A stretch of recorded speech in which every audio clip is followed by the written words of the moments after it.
உங்கள் favourite TV ஷோக்களை இனி miss பண்ண தேவையில்லை. ZEE5 இல் முற்றிலும் இலவசமாக காணுங்கள், இங்கேயும் எப்பொழுதும். நீதான் எனக்கு தெளிவா சொல்லிட்டியே, நீங்க தான் என் புருஷன். இந்த வீட்டை விட்டலாம் என்னால போகவே முடியாதுன்னு அதுக்கு என்ன அர்த்தம்? என்னோட சொத்து மேல ஆசைப்பட்டதானே? சார், திரும்ப திரும்ப என்ன சொத்துக்கு ஆசைப்பட்டவன்னு சொல்லாதீங்க. நான் அவ்வளவு சீப்பான கேரக்டர்லாம் கிடையாது. இப்பயும் சொல்றேன், நீங்க தான் எனக்கு தொட்டு தாலி கட்டின புருஷன். உங்களோட சேர்ந்துதான் நான் எப்பயும் வாழ்வேன். அதுக்காக எனக்கு இந்த சொத்து மேல ஆசை இருக்குன்னுலாம் அர்த்தம் இல்ல. நாளைக்கே நீங்க என்ன ஒரு குடிசைக்கு கூட்டிட்டு போய் குடும்பம் நடத்த சொன்னாலும் அங்கேயும் இதே சந்தோஷத்தோட தான் நான் உங்க கூட வாழ்வேன். அத முதல்ல நீங்க புரிஞ்சுக்கோங்க சார்.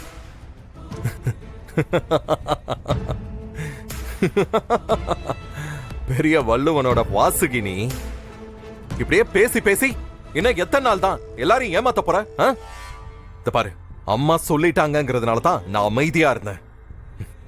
உன் மனசுல நீ என்ன பிளான் வச்சிருந்தாலும் சரி, இன்னும் 2 நாள்ல திரும்பவும் வக்கீல வீட்டுக்கு வர வச்சு இந்துவோட ஆசைப்படியே அவளோட ப்ராப்பர்ட்டிய ஸ்வேதா பேருக்கு நான் எழுதுறேனா இல்லையான்னு மட்டும் பாரு. அது உங்க விருப்பம் சார். ஆனா நான் சொல்றதையும் நல்லா கேட்டுக்கோங்க. இந்து மேடம் ஆசைப்பட்ட மாதிரி அவங்க குடும்பத்துக்கு அந்த ப்ராப்பர்ட்டி போய் சேர்ந்தா அது எனக்கு பெரிய சந்தோஷம்தான். ஆனா அது தப்பான ஒருத்தவங்க கைக்கு போயிடக்கூடாது சார். அதனாலதான் சாரதாமா சரியாகி வந்ததும் அவங்க முன்னாடியே இந்த பத்திரம் மாத்தி எழுதுற விஷயத்த வச்சுக்கலான்னு சொல்றேன். நான் இவ்ளோ சொல்லியும் நீங்க அதை புரிஞ்சுக்கலனா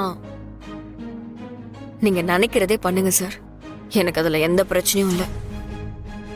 ஏய் சுடர், நீ என்னவோ ரொம்ப நல்லவ மாதிரியும் மத்தவங்க எல்லாம் தப்பா இருக்கிற மாதிரியும் போர்ட்ரேட் பண்ற.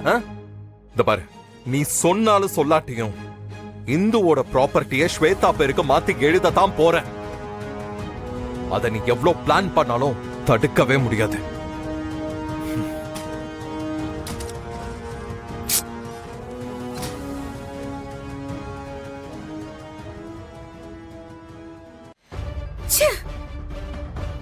இன்னைக்கு இந்தோடைய ப்ராப்பர்ட்டி மொத்தமா என் பேர்ல மாறிடும் நினைச்சு ரொம்ப சந்தோஷமா இருந்தேன்.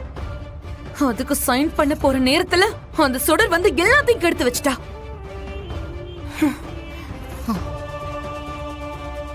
இது ஃபர்ஸ்ட் டைம் இல்ல ஸ்வேதா. இதே மாதிரி ஒவ்வொரு தடவையும் எனக்கு சாதகமா நடக்க போற ஏதோ ஒரு விஷயத்த கடைசி நேரத்துல உள்ள புகுந்து கெடுத்து விட்டுருவா. நான் கல்யாணம் பண்ணிக்க வேண்டிய எழில இதே மாதிரிதான் கடைசி நேரத்துல ஃப்ராடுத்தனை பண்ணி அவ தாலி கட்டிக்கிட்டா. ஆரம்பத்துல இருந்தே என்னோட எல்லா பிளானுக்கும் அவ மட்டும்தான் தடங்கலா இருக்கா. அவளுக்கு சப்போர்ட்டா இந்த கனகவல்லி கிழவி வேற. 2 பேரையும் ஒழிச்சதான் எனக்கு நல்லதே நடக்கும் போல. இந்த அளவுக்கு டார்ச்சர் கொடுத்தவள இன்னுமா நீங்க விட்டு வச்சிருக்கீங்க? 1-2 தடவை அவளை போட்டு தள்ளவே ட்ரை பண்ண. எப்படியோ மிஸ் ஆயிட்டா. ஆனா நான் விட மாட்டேன்.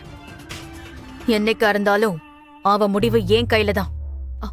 நீ அவளை நினைச்செல்லாம் பதட்டப்படாத, நான் பாத்துக்கிறேன். அதுக்கப்புறம் நம்ம பேசினபடி பத்திரத்தை என் கையில கொடுத்துட்டு உன் பங்கு வாங்கிட்டு நீ கிளம்பி போலாம். பத்திரத்தை உன் கையில கொடுத்துட்டு நீ கொடுக்கற பிச்சை காசை வாங்கிட்டு போகதான் நான் இங்க வந்திருக்கேன்னு நினைச்சிட்டு இருக்கியா? ZEE5 ஆப்பை டவுன்லோட் செய்து அனைத்து எபிசோடுகளையும் இலவசமாக பாருங்க.